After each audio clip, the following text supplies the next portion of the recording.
Mike labari TV, Mike labari TV, Mike labari Shamsiya ki ba mu sha.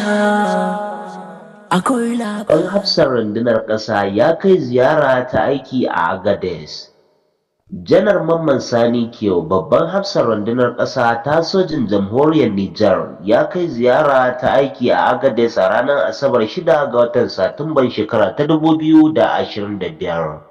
An tarbe shi a filin jirgin sama na ƙasa da ƙasa Mano Dayak ta hannun gwamnan yankin Agadez tare da wasu manyan jami'an soja da farar hula da kuma wakilan al'adu da gargajiya.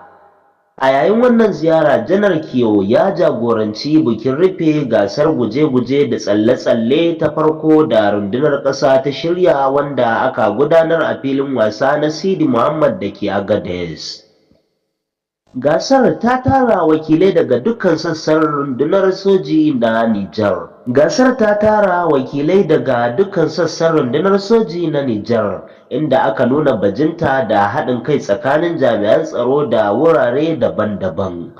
Wannan ziyara ta nuna ƙoƙarin da shugabannin rundunar ke yi wajen ƙarfafa horo, haɗin kai da ƙwarewa a tsakanin dakarun ƙasa da kuma kyautata dangantaka da al'umma da hukumomin yankin. Zan so in ji ra'ayoyinku akan wannan bidiyon.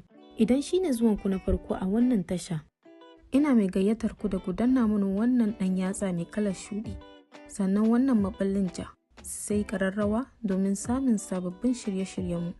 Da haka nake ce muku sai an jima.